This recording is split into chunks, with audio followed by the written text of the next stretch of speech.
Olá, sejam bem-vindos. Hoje nós vamos aprender sobre curvas, modificadores, e para isso nós vamos começar selecionando tudo com a tecla A, X e deletando tudo que há na cena. E aí nós vamos adicionar uma curva. Podemos vir aqui em Add ou Shift A.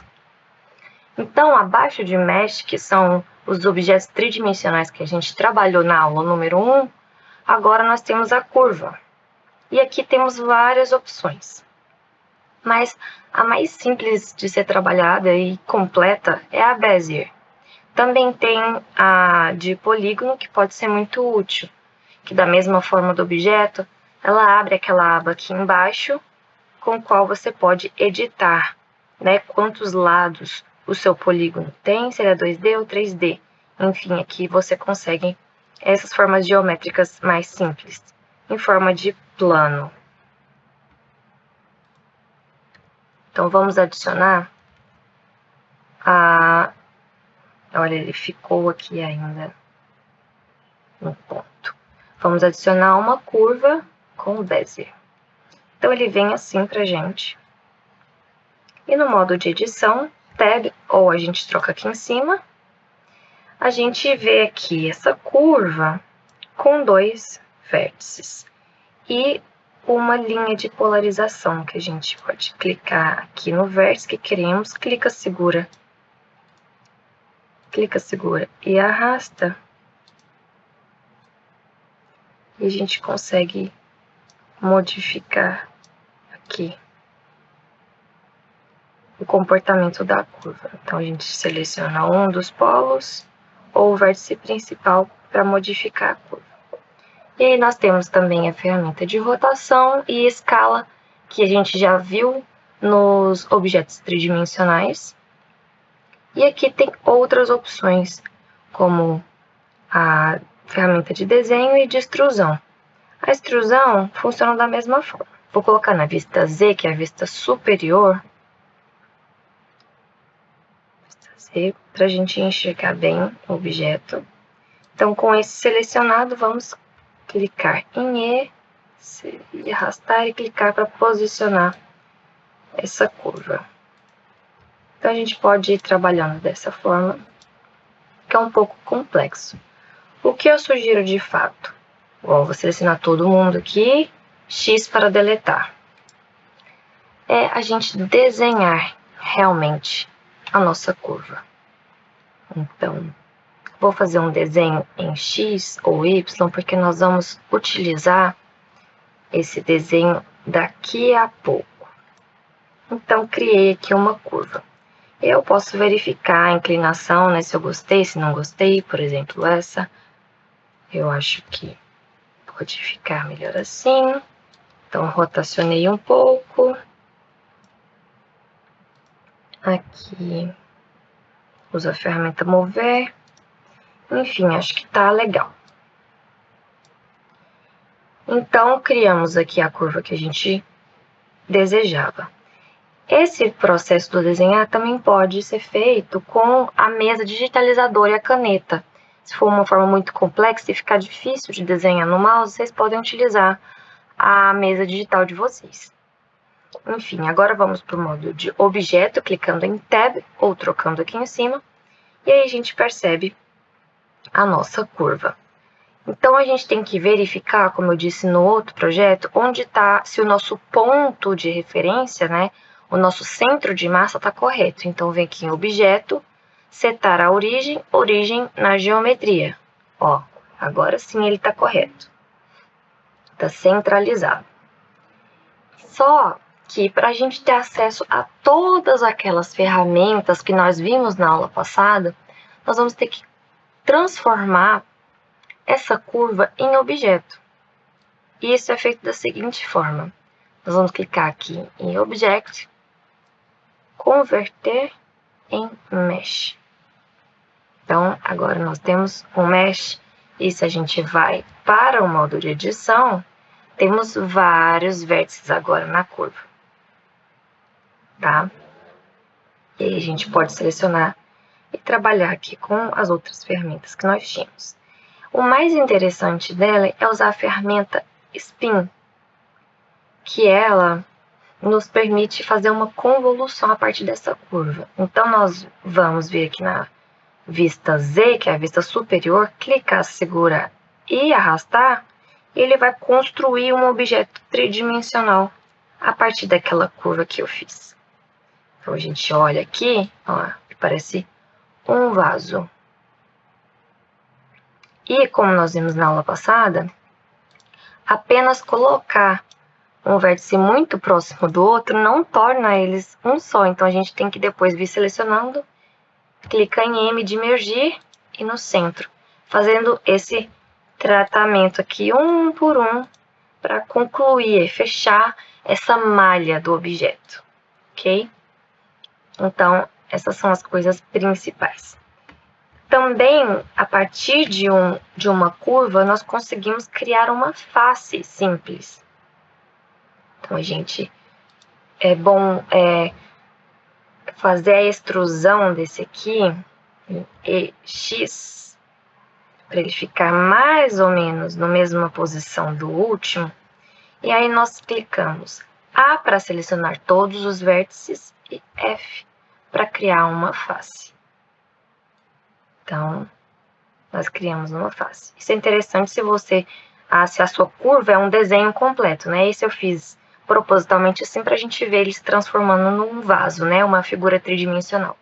E aí vocês podem trabalhar com as ferramentas que tem para Mesh, por exemplo, a extrusão. Então, aquele plano vira um volume. Enfim, várias possibilidades aqui com curvas. E aí a gente vai aqui de novo, no modo objeto, e nós temos que reposicionar o nosso centro de massa. Então, objeto, setar origem na geometria, tá? E aí, com todos esses processos, vocês percebem que ele está deslocado, né, da origem. A gente pode vir aqui de novo e botar 0, 0, 0, e ele fica centralizado de novo. Lembrando que, para o metaverso, a face do objeto está sempre virada para -y. Então, vamos considerar que isso é a nossa face. E o objeto está sempre acima do chão, tá? Isso é um quesito aí das boas práticas. Então, basicamente, é isso que nós temos para falar a respeito das curvas. Então, nós vamos agora passar para a fase de modificadores. Então, vou apagar isso daqui e inserir um cubo aqui para nós entendermos os modificadores. Ele está aqui na aba da direita inferior com o símbolo da chave inglesa. E aqui nós temos vários tipos de modificadores. Nós vamos trabalhar principalmente com esses de geração. O que eles são? Eles usam, né, modelos matemáticos, né, propriedades matemáticas para criar operações em cima do objeto, como um todo. Então, nós vamos começar aqui aprendendo sobre o array, que ele cria cópias do seu objeto. Então, aqui nós temos a quantidade, por exemplo, eu quero 8 cubos. Ele vai fazer primeiramente assim, porque o fator x, né, que é o eixo x em relação a x, fica na vista superior. Então, em relação a x, que é o eixo rosa, ele está andando um passo. Então, uma unidade desse objeto. Se eu quero mover em relação a y, eu escolho aqui também um valor. E aí a gente vai ver que ele está andando em relação a y também. Opa, aqui é a visão superior, certinho. E você pode ir variando esse valor, por exemplo, eu quero 2. Em relação a z, eu quero 1. Aqui a gente vê que ele está variando nas 3 dimensões. E é isso aqui, fica a critério do que é a sua intenção, né? Você pode imergir esses objetos, então eles se tornam uma coisa só, seus vértices vão ficar conectados na ação final ou não, é mais fácil não colocar o merge se você quer fazer como aqui, que é só a replicação inteligente do objeto. Mas se você quiser tornar uma coisa só, ativa aqui. Ok, finalizei aqui minha operação, nós temos que aplicar. Então, a gente vem aqui e aperta aplicar. Aí o ícone da chave de fenda vai sumir aqui do lado do nome do objeto.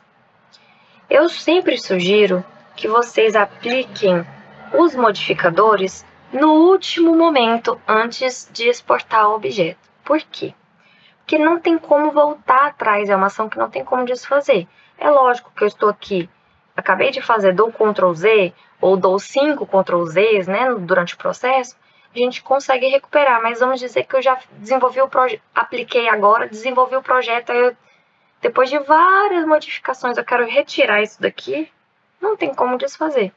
Então, só quando a gente tem certeza absoluta de que a gente quer concluir a operação, né, aplicar o modificador, que a gente vem e conclui isso daqui. Ok? E aí é fácil ver se está aplicado ou não, porque é só você ver que ao lado do objeto, nessa lista de objetos, se está com ícone ou não. Quando a gente aplica, o ícone some. Ok. Vocês percebem que quando a gente clica aqui, ele seleciona tudo, porque é tudo uma coisa só. A gente vai aqui no modo de edição, eles estão todos juntos. Mas, por exemplo, eu quero separar uma face ou separar 3 cubos dessa seleção. É possível. Usando o atalho P de pato, ele aparece aqui, ó, seleção. Separar por seleção. E aí ele fica com overlay laranja, que significa que criou outro, olha aqui do lado, cubo 001. Então ele é um novo objeto. Então é possível a gente fazer, utilizar os modificadores e depois separar. E percebam, a origem continua lá onde ele foi criado. Então, para corrigir isso, a gente vem colocar origem na geometria. E aí ele vem no ponto médio do meu grupo de objetos. Vou apagar tudo para a gente passar para o próximo. Então, o próximo modificador é o Boolean, que é a operação booleana. Ele faz interseção, união ou diferença entre 2 objetos. Então, eu preciso ter mais um objeto aqui. Vou colocar um cilindro de 8 vértices. Vou colocar aqui do lado, para a gente enxergar bem. Então, nós temos um cubo e um cilindro. Então, clicando no cubo, ele me dá aqui qual objeto que eu vou utilizar para fazer a operação. Então, você pode clicar aqui, ele te dá a lista de objetos além do cubo que estão na cena. Ou você pode pegar o conta-gotas e clicar em cima do objeto, tanto faz. Então, a gente pega esse objeto e posiciona onde a gente quer fazer a operação. Por exemplo, quero fazer um corte assim. Quero fazer um corte aqui no cubo, assim. Então, se eu faço a interseção e aplico, ó, eu tenho que sumir com o cilindro, não só ocultá-lo, tá? Que depois que eu exporto o objeto, ele vai junto. Então, excluo o cilindro, isso aqui é a interseção entre o cubo e o cilindro.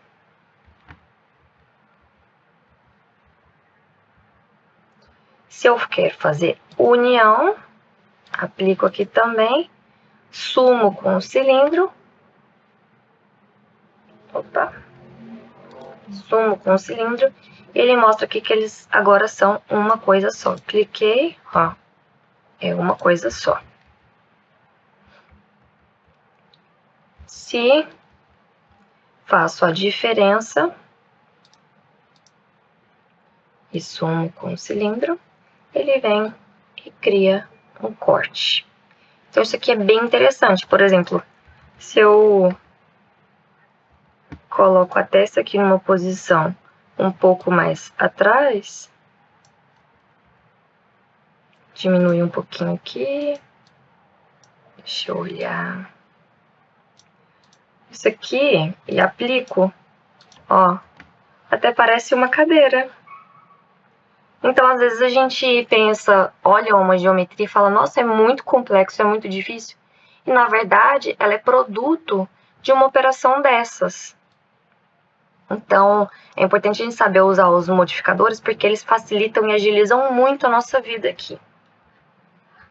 Ok, então eu vou aplicar agora para vocês o mirror, que ele também precisa de um objeto de referência. Vou colocar um plano aqui. Vou colocar um plano. Então, a gente tem que selecionar em relação a qual objeto estamos fazendo a operação. Ele já mostra aqui a lista, plano. Então, a gente pode fazer em relação a x, a y e a z. Engraçado. Ah, tá. Porque ele estava se sobrepondo. Então, aqui, eu posso fazer em relação a x, a y e a z.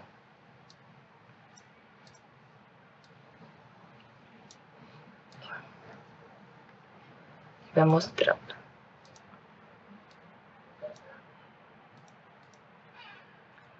E aí ele é sempre a nossa referência. Então, quando eu movo esse plano de referência, ele move o outro objeto que está sendo criado. Isso só vai parar quando eu aplicar a operação. Aí ele não afeta mais, porque ele deixa de ser nossa referência. E aí, da mesma forma, ele cria dois objetos, a referência dos dois está no primeiro, e a gente pode vir aqui no modo de edição, ó, botei em raio-x, e separar a letra P, seleção, pronto, é outro objeto. A gente separou. Deletar esse. O próximo modificador que eu vou ensinar hoje é o solidificar.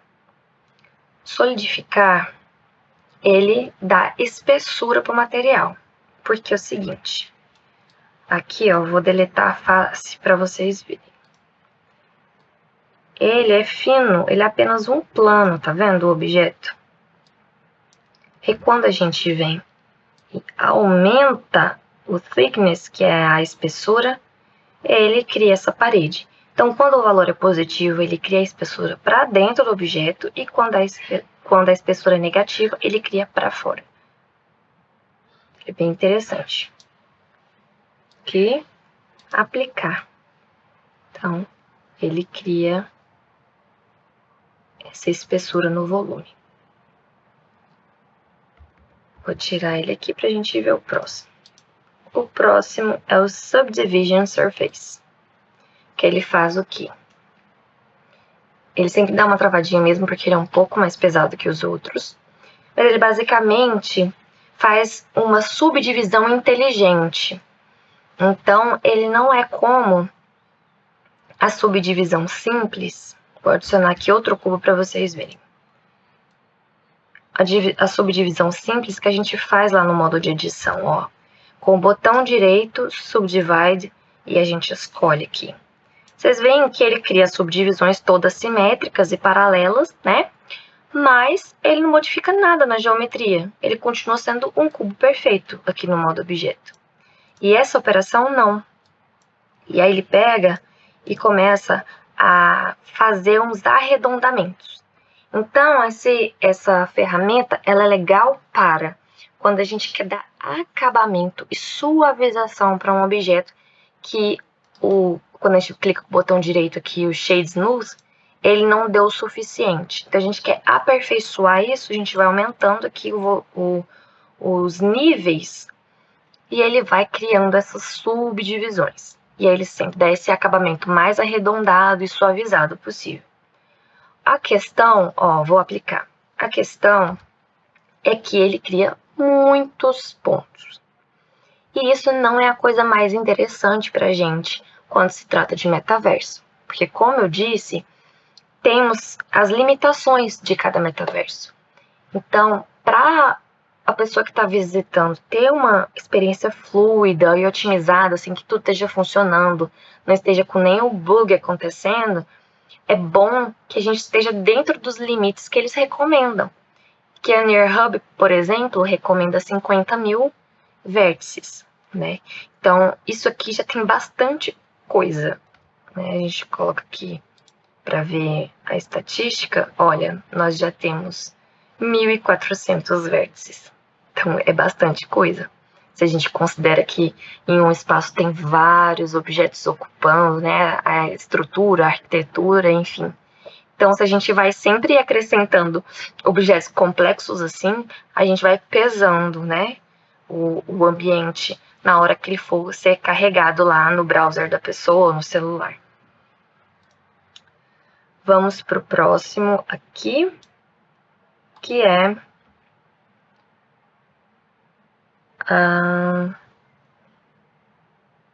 wireframe. Vocês viram que ele não aparece tudo, né? Ele fica com a setinha para cima e para baixo. Ele é o último aqui.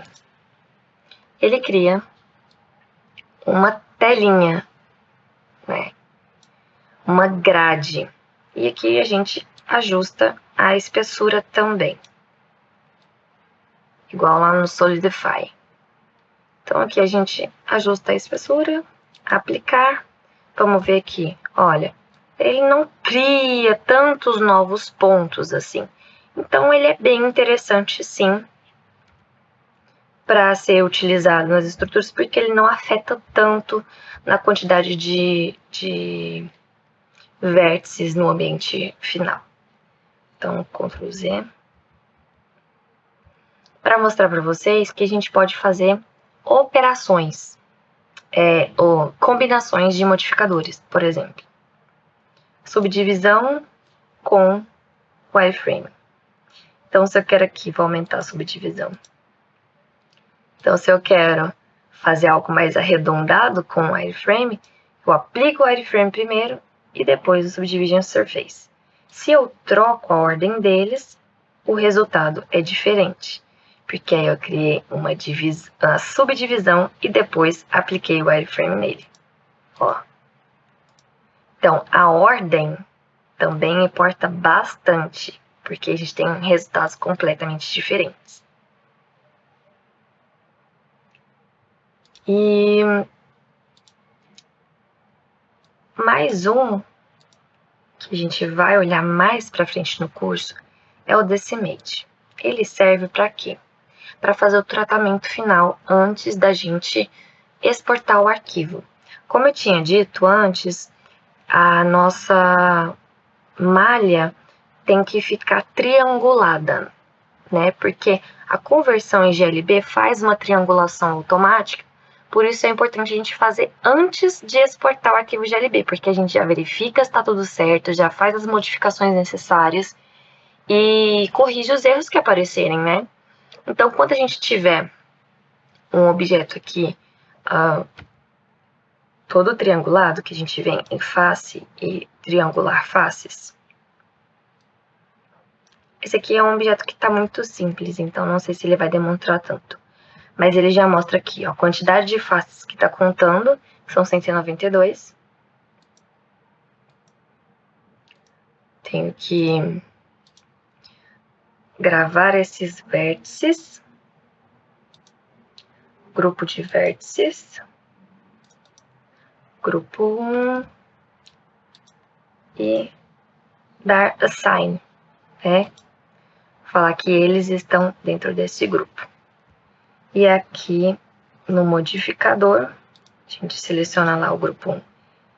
E aí a gente vai aumentando esse fator para tentar diminuir a quantidade de faces. Esse número não está diminuindo, por quê? Porque ele já está na máxima otimização que ele conseguiria, que é cada quadradinho tá com um triângulozinho só. Então ele já está perfeito. Mas quando não estiver, aqui ele vai editando e modificando o objeto para reduzir a quantidade de faces. Então, mais na frente, na última aula, nós vamos verificar aqui, voltar nesse modificador. Então, basicamente é isso na aula de hoje. Nós aprendemos sobre curvas e modificadores. Eu espero que vocês testem aí para ver como cada tipo de objeto se comporta com os modificadores. Então, não só o cubo, mas os cilindros, enfim, os cones, as esferas, as icoesferas, né? Todos os objetos que tem aqui disponíveis no Blender para vocês experimentarem e ver como eles se comportam com esses modificadores e as suas combinações. Bom, é isso por hoje e até a próxima aula.